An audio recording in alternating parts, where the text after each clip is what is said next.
Hi, welcome to How to Purge Stale Data from Jira Software and Confluence.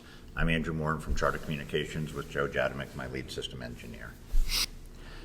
So looking at our Jira Splunk dashboard, we can see here that all systems are running normal, no unusual spikes, no big performance complaints going on over the normal ones. But what's happening in the background as users are creating issues, adding attachments, creating new pages and spaces in Confluence and adding attachments. Your shared drive and your database tables continue to grow. Even if you're archiving data in Jira, you're still growing your database, and it does not reduce your shared drive when you remove or archive projects. So unlimited data growth, so what can we do about it, and why do we want to do something about it? Well, first of all, it'll save time and money. It'll improve performance of your systems by reducing your data footprint. So what we chose at Charter to do was to purge stale, unused data. Without regular purging, our Jira issue count would exceed 5 million issues, our Jira custom field value table would exceed 300 million rows, and our shared drives would be growing over 5 terabytes. So key takeaways for today: know how to safely purge stale data from your systems. Feel comfortable that you have options. Data purging is not the only option here. There are other options you can explore, and we did. But however, we chose to go with the data purge methodology. So do a time and cost analysis, and then choose. Learn what your footprint size is. What's the cost for you to do to constantly increase your memory, your shared drives, space, your CPUs. All of these have impacts on data as it continues to grow. So data growth and costs. What is your data footprint? At Charter, we were the folks standing in the middle of the footprint, looking down at our footprint, and projecting our budget for the following year for hardware, for costs. What are we going to need to add? And we realized that when we had projected a 20% growth over the year, we grew by 23% on our Confluence instance in one quarter. So our projections were way off. So understanding what your data footprint is very important. We work with Atlassian and Premier Support to understand what our data center profile is for size. We're an extra large instance. So it's good to understand what that means and have your JVMs, your CPUs, everything configured correctly, and recommend that you work closely with Atlassian on getting that right. So our data footprint, if we had not been doing data purges, would be well over 100 terabytes today if we did not do this. And that's a big footprint at the end of the day, and it costs. So what does it cost you? You'll have to do that analysis for your system. Once again, we work very closely with Atlassian on that. So with that, I'd like to turn it over to Joe Jadamec, who's going to start to talk about the methodology we did to actually purge data. Thank you, Andrew. I'm going to start with solution options for Confluence, and then we'll look at Jira. Confluence options, the first one would be take out the trash. So when a user deletes a page or an attachment, it goes to the trash folder for a space, and it tends to stay there unless the space owner periodically cleans up that trash. The endpoint on the web page to view your trash is listed here. The next option you could choose would be to identify and delete unused spaces. So the current long-term service support release has an analytics page which will help you see which spaces and pages are being used the most and which aren't being used at all. You could also explore SQL queries to identify those spaces and pages that aren't being used anymore, and then delete them with automation. Say, if they were not accessed in over 3 years, you would target those to delete. The last option would be to warehouse those unused spaces. So again, once you identify them, you can take snapshots and, for example, every year, every 2 years, take a snapshot, store it in long-term storage, and then restore it to a warehouse cluster as users request that data. The pros and cons of these approaches: when you take out the trash, there's no downtime. It's going to reduce your shared drive cost. You can do it with a custom script or an add-on. However, the downside, you won't get any performance increase, and it's not going to reduce the size of the content in your database, and will only reduce the trash in your shared drive, not the attachments.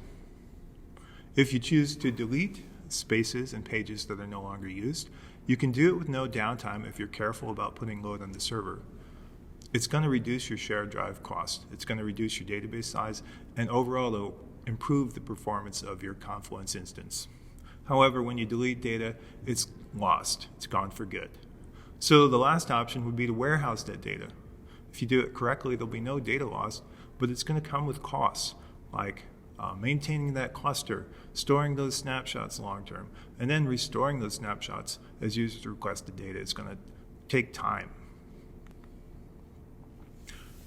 Next, we're going to look at how we clean up the trash.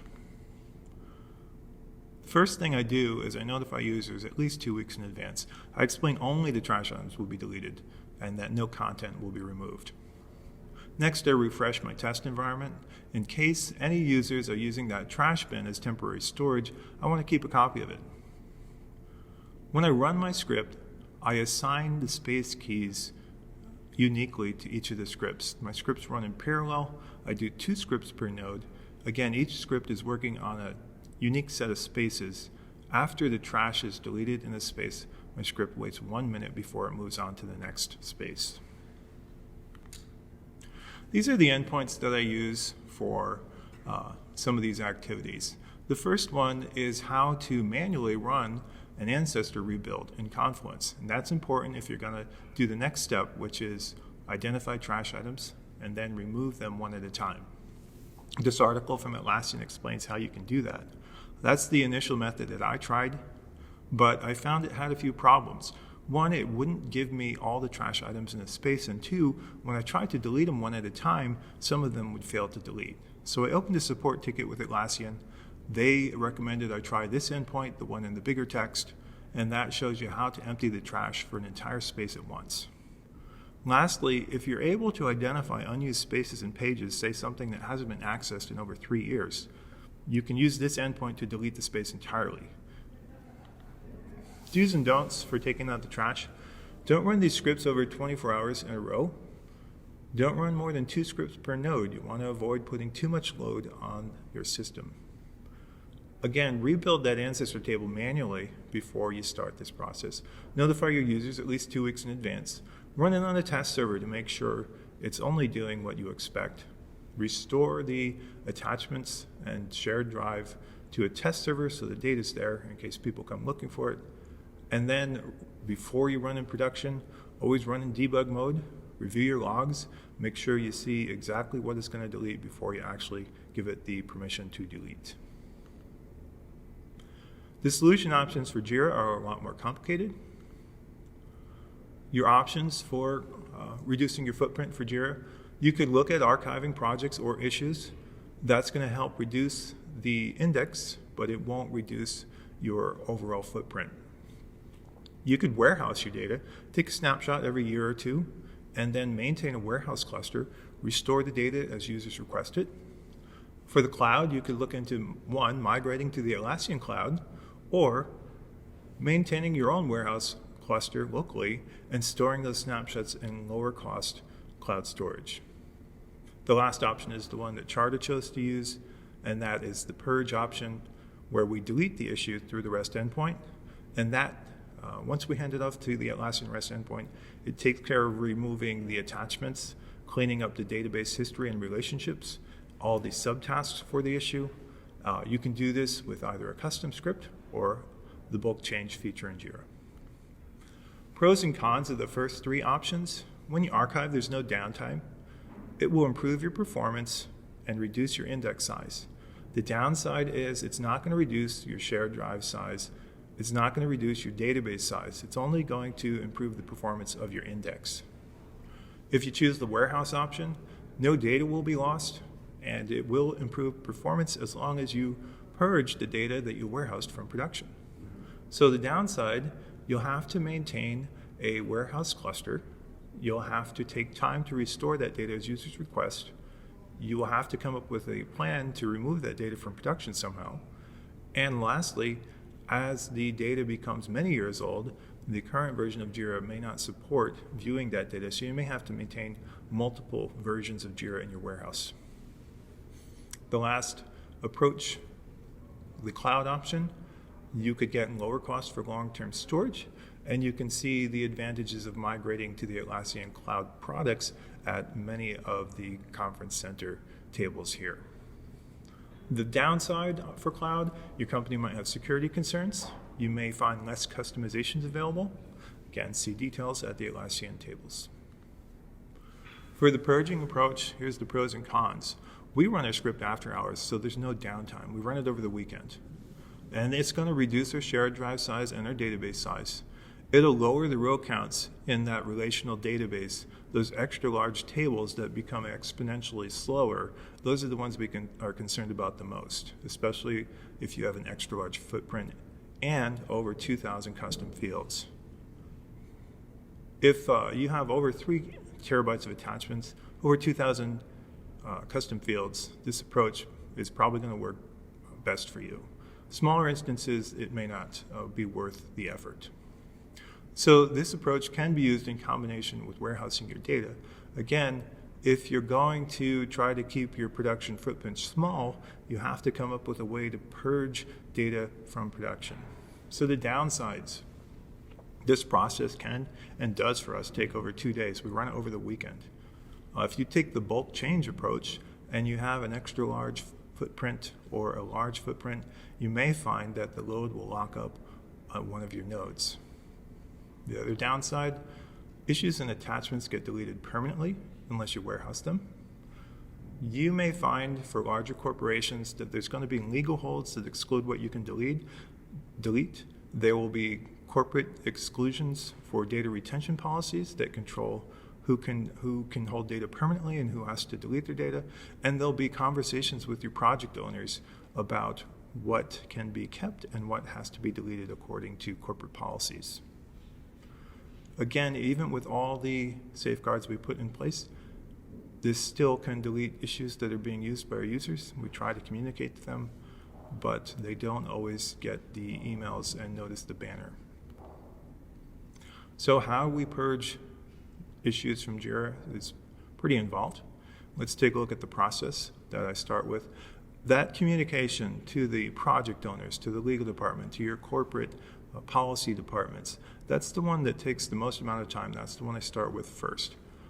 So I start planning at least a month in advance, getting and identifying all the data that's available to delete, and then exempting what I need to from the deletion process by communicating with those groups. Next, I notify the users at least a month in advance of what's going to be deleted. We have a Confluence page with a table that shows by project the count of issues you can expect to be deleted on our purge date. Next, I restore the data to a test server, so that, including attachments, so that it's all available to retrieve after the process if users come looking for it. I record the counts of my database size, my database table counts, my shared drive size, my local disk size.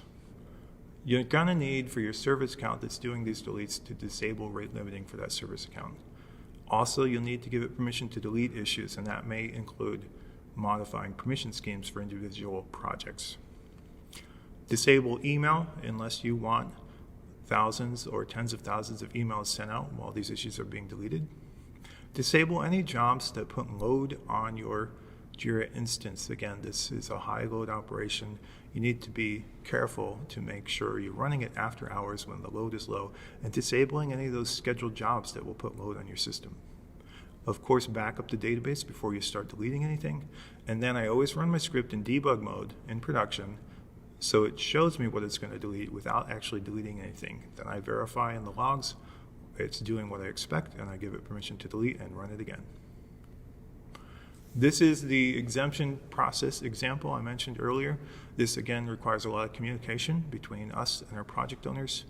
It starts by opening a ticket.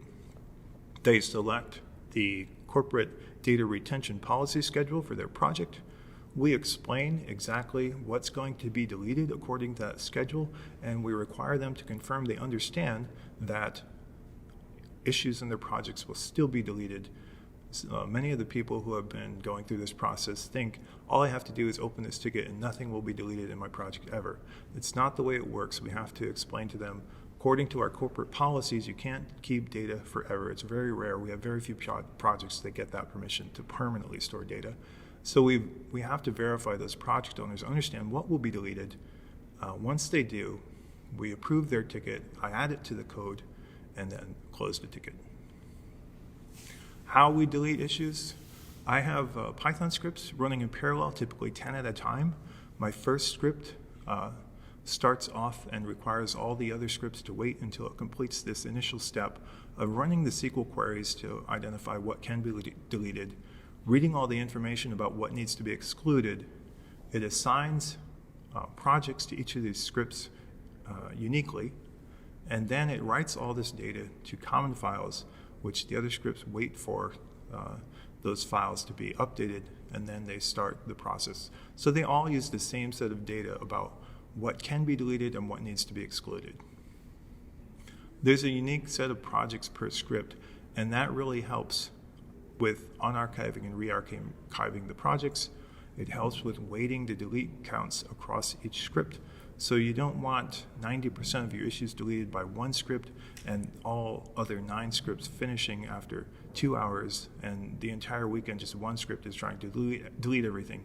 That'll really lower your efficiency rate. You want to keep that count of issues to delete weighted nearly even across each script and keep the projects that they work on unique. You can do the deletes with either the REST API endpoint provided by Atlassian, or you can use the Java component. Before I delete anything, I check all of the exemption rules again for the issue, and I use the API to delete, which, given the subtask equals true option, removes all the subtasks, all the attachments, and cleans up the database.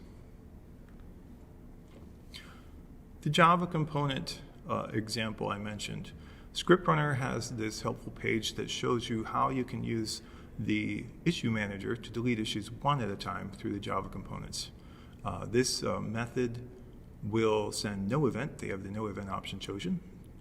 The bulk change option I mentioned, if you have a small or medium footprint, this may be good for you. For larger and extra large, I don't recommend it.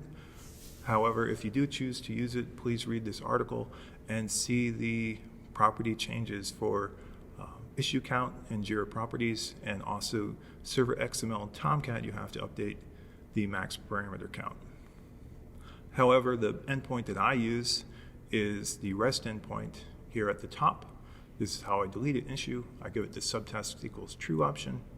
This is my Python example, the request library. I give it a 120-second timeout. The next endpoint is how I find out if a project is archived or not, and the last one is how I unarchive a project. While in progress, you're going to need to measure the delete rate and error rate.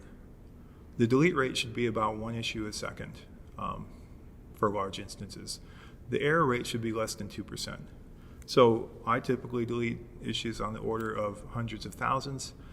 Not every one is going to be successful, but if you see a really high error rate, it usually means you forgot to disable rate limiting, or you didn't give the service account permission to delete issues in that project.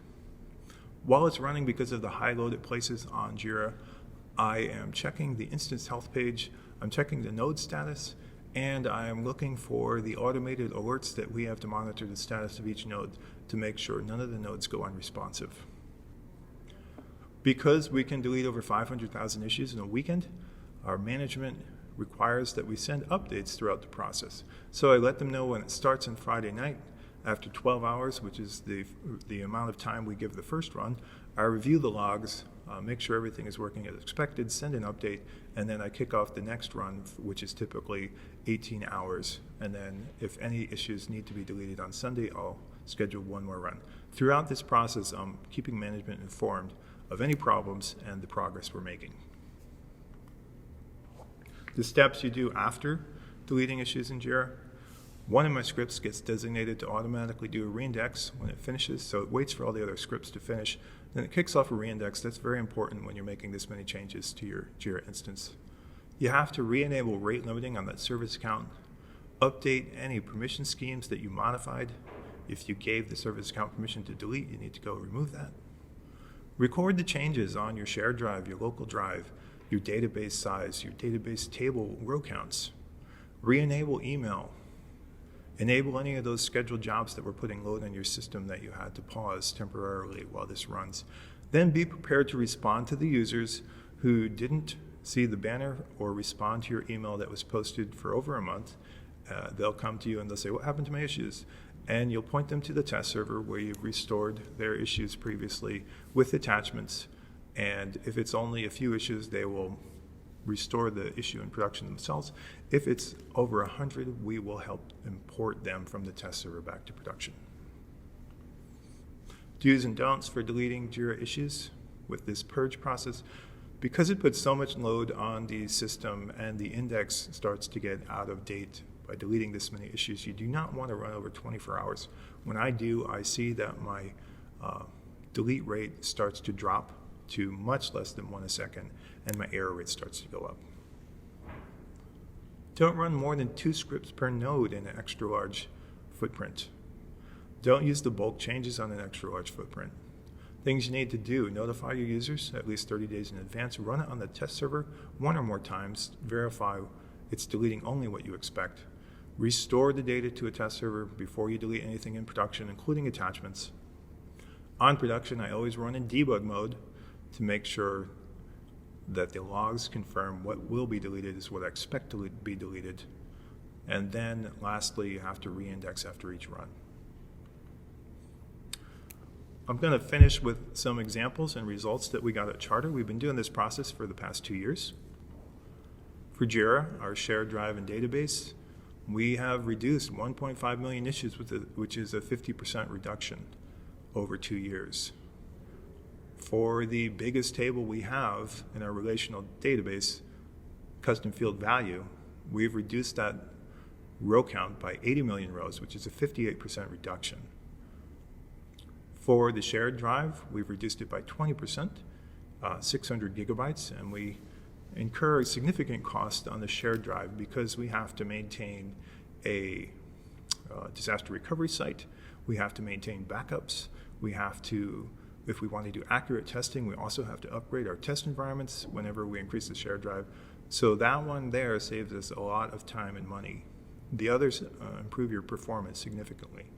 Lastly, another performance increase we got was reducing the index size by 42% or 10 gigabytes. For Confluence, just taking out the trash, over the past 2 years, we run it twice. 750 gigabytes total removed, which is a 15% reduction on our shared drive. And again, that saves us a significant amount of time and money trying to update that shared drive. The things I want to leave you with today: without regular purging, you're going to see your issue count grow. Ours would be over 5 million rows. Each shared drive, Confluence and Jira, would be over 5 terabytes each. Data growth is normal. You need to have a plan to deal with it. Some follow-up items I want to research.